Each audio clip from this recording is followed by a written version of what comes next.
Imagine standing in a crowded, dusty town square, your heartbeat quickening as a hush falls over the restless mob. Above, a stark wooden scaffold looms ominously, its ropes swaying gently in the chilling breeze, a grim reminder of mortality and human justice. The air thickens with suspense, broken only by the creaking of ropes and distant sobs. Then, in a horrifyingly swift moment, the trapdoor opens, and a life ends abruptly in full public view. This scene is not mere fiction. It is a stark reality that played out countless times throughout human history. Welcome to the dark and fascinating tale of the gallows, the grim mechanism of justice that haunted humanity for centuries. But how did this brutal practice begin, and what ultimately led to its abolition? The story of hanging stretches back to ancient times, embedded deeply in the codes and customs of early civilizations.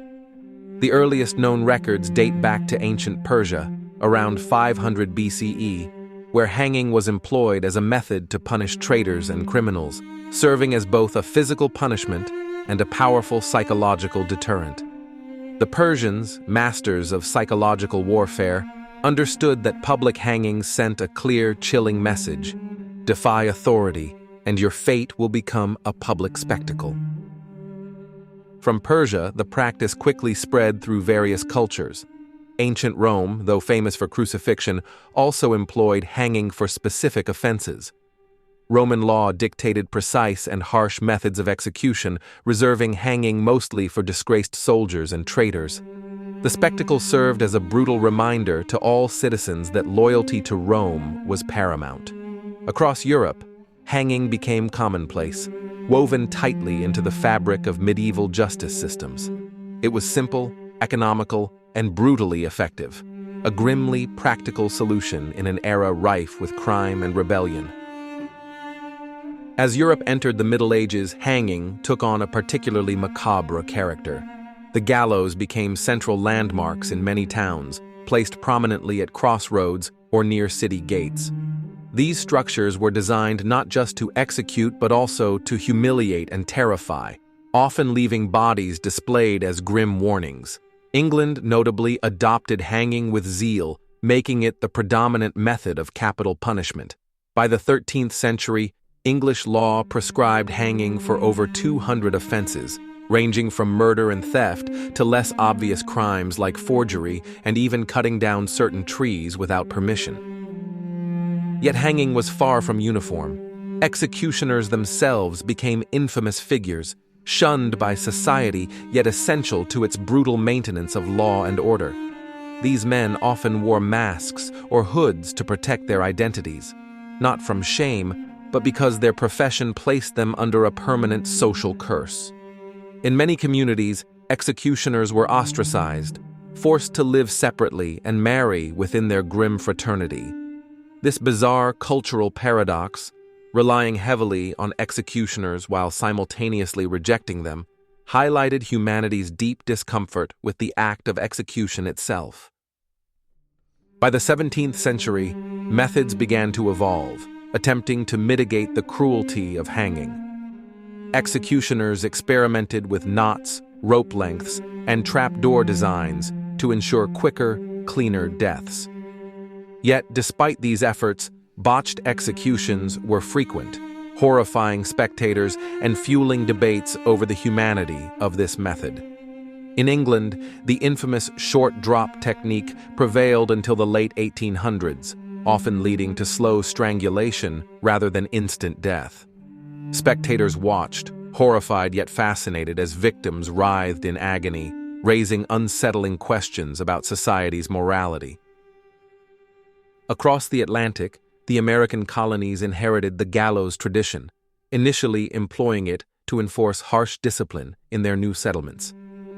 Public hangings became social events, drawing huge crowds who treated these grim spectacles as morbid entertainment. Vendors sold food, children played nearby, and families attended together, turning executions into grotesque, carnival-like affairs. Yet beneath this outwardly festive atmosphere lingered deep discomfort and moral conflict, laying the groundwork for future abolition movements. As the Enlightenment spread in the 18th century, thinkers began openly challenging the ethics and efficacy of capital punishment, including hanging. Philosophers such as Cesare Beccaria argued passionately against execution, proposing that punishment should reform rather than simply terrify or exact vengeance. These ideas slowly permeated society, igniting debates that gradually transformed public perception. In Britain, gradual reforms took hold in the 19th century. The grisly short drop method gave way to the long drop, a scientifically calculated approach designed to snap the neck instantly, minimizing suffering. Yet even this innovation couldn't silence critics. High-profile wrongful executions, such as those of innocent victims, later proven blameless, stoked public outrage. Cases like that of Timothy Evans, wrongly executed in 1950 for murders committed by serial killer John Christie, dramatically illustrated the risks of irreversible punishment. America, too, faced a rising tide of criticism.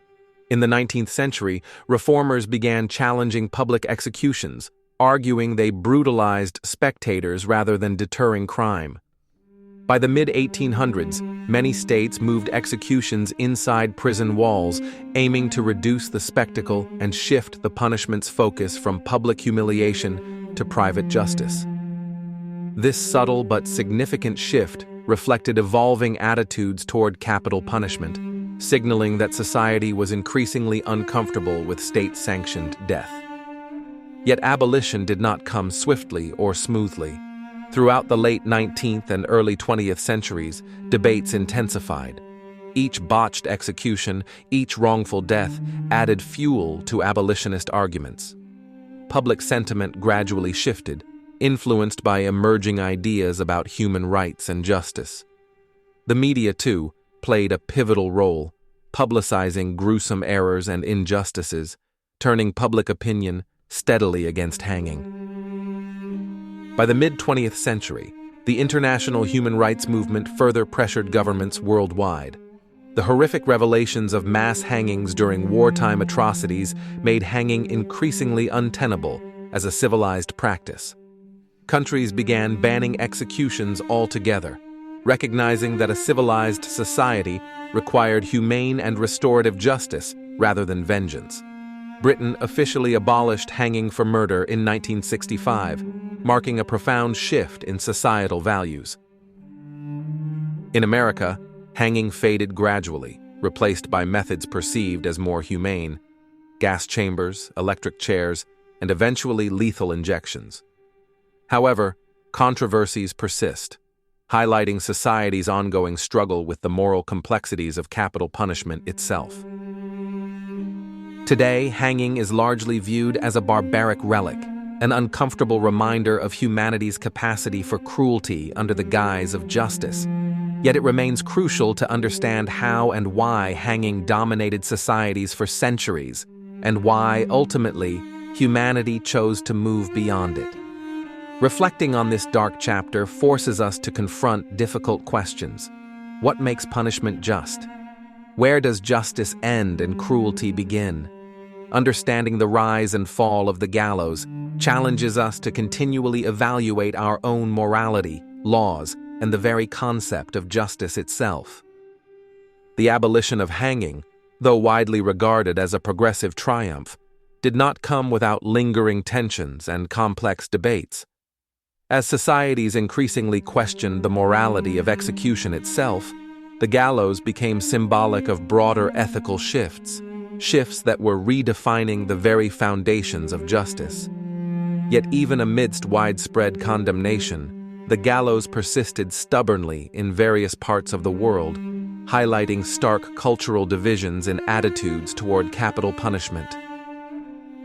In some regions, particularly those influenced by religious or traditionalist ideologies, hanging retained its grim authority long after its abandonment in Western Europe and North America. In Middle Eastern and Asian countries, for example, the gallows continued to operate, reflecting deeply entrenched beliefs about deterrents, retribution, and social order. Public hangings persisted in places like Iran and Afghanistan, often justified by authorities as necessary acts of justice to maintain societal cohesion and morality. This stark divergence emphasized how deeply cultural values could shape the acceptance or rejection of particular methods of punishment. Yet even within societies that maintained the practice, internal opposition flourished, fueled by international advocacy and human rights organizations. Campaigns by groups such as Amnesty International highlighted not only the brutality of hangings, but also the systemic inequalities often underlying their application. Reports frequently revealed troubling patterns of discrimination, arbitrary sentencing, and miscarriages of justice, casting severe doubt on the impartiality of capital punishment itself. Simultaneously, within nations that abolished hanging, memories of its grim reality continued to haunt public consciousness, becoming embedded in cultural representations. Literature, film, and art regularly depicted the gallows, reflecting societal anxieties and moral reckonings. Novels like George Orwell's Burmese Days and films such as Pierrepoint, The Last Hangman brought visceral imagery and profound philosophical questions directly into popular culture, ensuring that the brutal legacy of the gallows remained vivid and provocative. Ironically, the executioners themselves became objects of public fascination, embodying society's ambivalent relationship with capital punishment. Albert Pierrepoint, Britain's most famous executioner, hanged over 400 individuals during his career, including notorious war criminals from World War II. Yet Pierrepoint later publicly denounced capital punishment, declaring it futile and morally degrading. His change of heart symbolized the broader societal transformation regarding the gallows, reinforcing the growing consensus that killing by the state was inherently problematic. As nations grappled with the troubling moral implications, international agreements began reflecting a decisive shift against capital punishment altogether. Protocols to international human rights conventions, such as the European Convention on Human Rights, explicitly outlawed executions, effectively placing legal and diplomatic pressure on countries still practicing hanging. The United Nations, through repeated resolutions and declarations, strongly advocated for the global abolition of capital punishment, urging member states toward adopting more humane judicial practices. Yet despite global pressures, hanging proved resistant, lingering even into the 21st century. Notably, countries such as Japan maintained hanging as a legal execution method, conducted quietly behind closed doors, cloaked in secrecy and official silence. These ongoing practices, often shrouded from public scrutiny, ignited periodic controversies and debates, underscoring the enduring tensions between traditional conceptions of justice and evolving international norms. In America, remnants of hanging persisted symbolically. The legacy of lynching, a horrific, extrajudicial form of hanging, continued to reverberate deeply within American society, forcing ongoing reckonings with racism, historical injustice, and collective trauma. Memorials, such as the National Memorial for Peace and Justice in Montgomery, Alabama, confronted visitors with powerful reminders of these atrocities, linking historical hangings to contemporary debates about racial inequality and criminal justice reform. Furthermore, discussions surrounding alternative execution methods continued to underscore society's ongoing discomfort with state-sanctioned death. Lethal injections, initially presented as humane alternatives to hanging and other methods, increasingly drew scrutiny for botched executions and ethical questions about medical participation in capital punishment. Such controversies revealed the deeper issue, that the moral complexities and human rights implications inherent in any execution method could not be easily resolved. In countries that abolished capital punishment altogether, the gallows became historical artifacts, preserved in museums as stark reminders of humanity's darker impulses. Sites like London's Tyburn Tree, historically infamous as a public execution site, evolved into somber memorials, compelling contemporary visitors to reflect on justice, cruelty, and social progress. These places serve not merely as relics of barbarism, but as catalysts for ongoing philosophical and ethical dialogue. Ultimately, the global movement away from hanging symbolizes a profound evolution in human attitudes toward punishment and justice. Yet the lingering controversies, cultural resistances, and ethical dilemmas demonstrate that the journey from gallows to abolition remains incomplete and fraught with complexity. Societies continue grappling with fundamental questions. What constitutes humane justice? How should societies respond to crime without replicating brutality? Can any form of execution truly align with contemporary human rights standards? As humanity continues this critical self-examination, the grim history of the gallows provides powerful lessons and stark warnings. It serves as a vivid reminder that justice, to be truly just, must continuously evolve, challenging societies to reject cruelty and embrace compassion, even for those who violate their deepest norms. This historical reflection forces an ongoing confrontation with humanity's capacity for both barbarism and empathy, ultimately shaping our collective pursuit of a fairer, more humane future.